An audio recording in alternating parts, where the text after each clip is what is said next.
Hello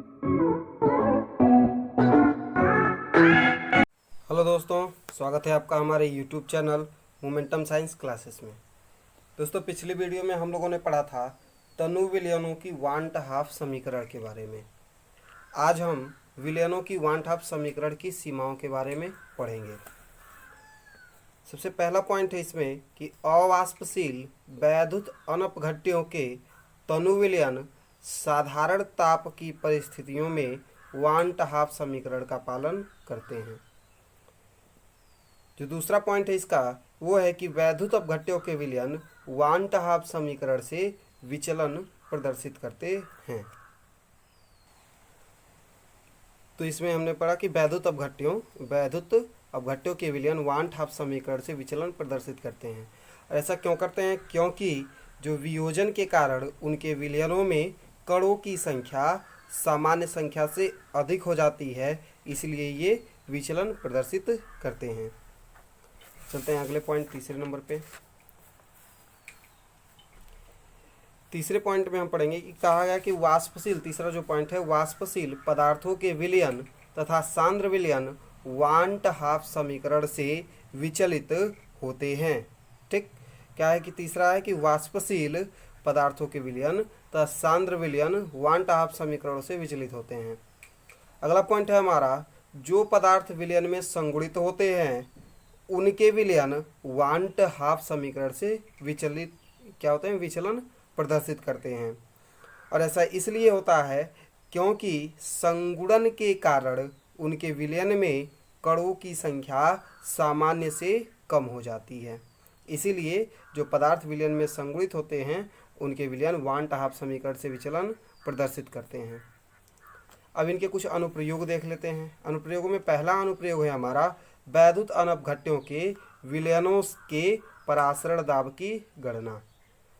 तो यहाँ पे एक फॉर्मूला लिख दे रहे हैं कि पीवी, ये फॉर्मूले के ही हमें आवश्यकता है। पीवी बराबर W/m/RT, जहाँ पर पी जो है विलयन का परासरण दाब है, वी विलयन का आयतन है, W विलय का भार ग्राम में, ठीक, और M विलय का अणुभार है, T परमताप है, R विलयन का स्थिरांक है। इसका मान 0.082 होगा। दूसरा इसका अनुप्रयोग है अवाष्पशील वैद्युत अनपघट्यों के अणुभार्यों की गणना। इसके लिए भी वही फॉर्मूला रहेगा और इसमें भी सभी प्रतीकों का मतलब वही चीज़ है जो ऊपर है। चलिए बढ़ते हैं अपने नेक्स्ट टॉपिक पे। तो अगला हमारा टॉपिक है कि द्रवों का वाष्प दाब, वेपर प्रेशर ऑफ लिक्विड्स। तो द्रव का वाष्प दाब के बारे में आप लोग जानते हैं, जैसे कुकर होता है, सीटी देता है तो द्रव ही है, उसके वाष्प के दाब के कारण ही देता है। तो इसी प्रकार से इसके बारे में हम जो थियरी है वो पढ़ते हैं। किसी ताप पर द्रव और उसकी वाष्प के मध्य, ठीक, किसी ताप पर द्रव और उसकी वाष्प के मध्य साम्य की अवस्था में वाष्प का दाब द्रव का वाष्प दाब कहलाता है। इसके बारे में अगर हम जाने तो अगर हम किसी द्रव जो है, अगर किसी द्रव को, जैसे कुकर वाला हमने बताया, तो वैसे ही अगर किसी द्रव को, कुकर बंद होता है, लेकिन अगर किसी द्रव को हम खुले पात्र में रख दें, खुले बर्तन में रख दें, तो तब जो अधिक गतिज ऊर्जा के अणु जो हैं द्रव के पृष्ठ को छोड़कर वाष्प अवस्था में जाते रहते हैं। लेकिन अगर उसे ही हम बंद में रख दें, ठीक, अगर हम कोई स्थिर ताप दे दें और उसे हम बंद पात्र में रख दें, तो द्रव की सतह से अणु वाष्पित होकर के द्रव के ऊपर जो उपलब्ध स्थान होता है, जैसे द्रव भरे हम किसी बंद पात्र में, तो उस पात्र में भर तो रहे हैं लेकिन कुछ खाली स्थान भी छोड़ दें, तब जो है कि जो अणु हैं द्रव के, तो वो द्रव की सतह से वाष्पित होकर के ऊपर जाने लगेंगे, जो स्थान बचा होता है, और वहाँ पे जाकर के एकत्रित होने लगेंगे, और कुछ अणु हैं वो द्रव की सतह से टकराकर वाष्प अवस्था से पुनः द्रव की अवस्था में आ जाते हैं। ठीक, तो जो यही इसी प्रकार की जो विरोधी प्रक्रिया साथ साथ चलती रहती हैं, और जब ऐसा ही होता रहता है तो जो कण जो है ऊपर जाके टकराते हैं, तो उनके टकराव के कारण जो दाब उत्पन्न होता है वही द्रव का वाष्प दाब होता है। हम पढ़ेंगे अब अवाष्पशील विलयों द्वारा वाष्प दाब का अवनमन, यानी कि lowering of vapour pressure by non volatile solute. किसी द्रव विलायक में, ध्यान दीजिएगा कि किसी द्रव विलायक में कोई अवाष्पशील पदार्थ किसी द्रव विलायक में कोई अवाष्पशील पदार्थ घोलने पर विलायक का वाष्प दाब कम हो जाता है। यदि किसी ताप पर शुद्ध विलायक का वाष्प दाब, अब देखिए ध्यान से, थोड़ा सा छूट गया हमसे ये बताना कि किसी द्रव विलायक में कोई अवाष्पशील पदार्थ घोलने पर विलायक का वाष्प दाब कम हो जाता है। जैसे अगर हम कोई भी अवाष्पशील पदार्थ उसमें घोल देते हैं तो उसका वाष्प दाब जो है कम हो जाता है। अब ऐसा इसलिए होता है क्योंकि अगर हम घोल रहे हैं तो जैसे शुद्ध विलायक है तो उसको जब हम शुद्ध विलायक में कोई अन्य पदार्थ मिला देते हैं तो उसका वाष्प दाब कम हो जाता है। और ऐसा इसलिए होता है क्योंकि जो विलयन का वाष्प दाब है विलायक के वाष्प दाब के कारण होता है। और अगर हम शुद्ध विलायक है जैसे पानी है तो उसका वाष्प दाब अधिक होगा, लेकिन अगर हम उसमें कुछ और विलेय ये जैसे अवाष्पशील पदार्थ घोल देते हैं तो उसका वाष्प दाब कम हो जाता है, क्योंकि जब अवाष्पशील है उसमें वाष्प बनता नहीं है, जब वाष्प बनेगा नहीं तो वाष्प दाब कम हो जाता है। आगे बढ़ते हैं कि यदि किसी ताप पर शुद्ध विलायक का वाष्प दाब, जैसे इसके लिए हमें फार्मूला डेरिवेट करना है, तो यदि किसी ताप पर शुद्ध विलायक का वाष्प दाब P0 और विलयन का वाष्प दाब PS हो तो P0 माइनस PS वाष्प दाब का अवनमन और P0 माइनस PS अपान P0 वाष्प दाब का आपेक्षिक अवनमन कहलाता है। चलिए बढ़ते हैं अपने अगले टॉपिक पे। अगला टॉपिक है हमारा राउल्ट का नियम, बहुत ही इंपॉर्टेंट है एग्जाम के दृष्टिकोण से। तो राउल्ट ने, ठीक, FM राउल्ट जिनको कहा गया 1887, तो राउल्ट ने अवाष्पशील पदार्थों के द्रव विलायकों में, ध्यान दीजिएगा कि अवाष्पशील पदार्थों के द्रव विलायकों में विलयनों के वाष्प दाब अवनमन पर अनेक प्रयोग किए थे और उन्हीं से जो प्राप्त परिणामों के आधार पर उन्होंने अपने नियम की रचना की। इसे हम राउल्ट के नियम के नाम से जानते हैं। और उनके नियमानुसार जो वाष्प दाब का आपेक्षिक अवनमन विलयन में विलेय के मोल, ध्यान दीजिएगा कि विलयन में विलेय के मोल प्रभाज के बराबर होता है। मोल प्रभाज हमने आपको पीछे बताया हुआ है, पीछे वीडियोज़ में चैप्टर 1 वाले में ही बताया है, तो उसमें जाके आप लोग देख लीजिएगा।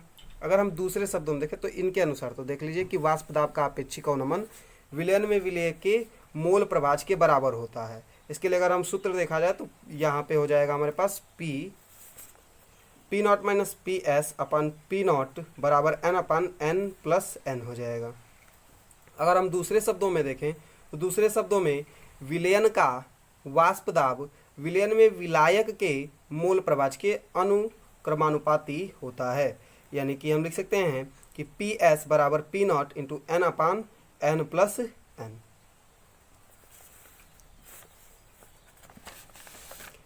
आगे बढ़ते हैं अगले अपने टॉपिक पे। तो अगला टॉपिक है हमारा राउल्ट के नियम की सीमाएं।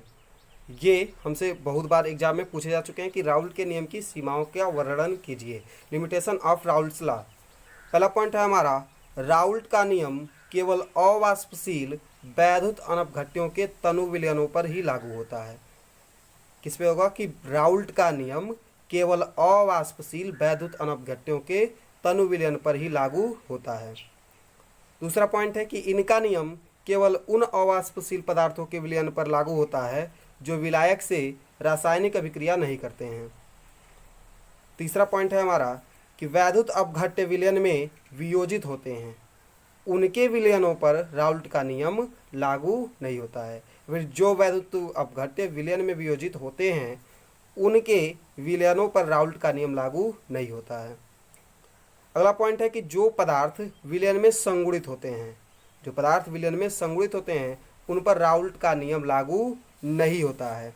ठीक, जो विलेय के अणुओं के संगुणन से विलयन में उसके कण की संख्या घट जाती है। ध्यान दीजिएगा कि क्यों ऐसा नहीं होता है कि जब विलेय के अणुओं के संगुणन से विलयन में उसके कण की संख्या घट जाती है, जिस कारण वाष्प दाब अवनमन का प्रायोगिक मान असामान्य रूप से कम आ जाता है। अगला हेडिंग हम लोग पढ़ेंगे अवाष्पशील विलेयों के आदर्श विलयन। क्या पढ़ेंगे कि अवाष्पशील विलेयों के आदर्श विलयन। तो छोटी सी हेडिंग है कि जो विलयन ताप और सांद्रता की सभी परिस्थितियों में, ध्यान दीजिएगा कि जो विलयन ताप और सांद्रता की सभी परिस्थितियों में राउल्ट के नियम का पूर्णतः पालन करते हैं उन्हें आदर्श विलयन कहते हैं। अगला हेडिंग हमारा है राउल्ट के नियम द्वारा अवाष्पशील पदार्थों के अणुभारों की गणना।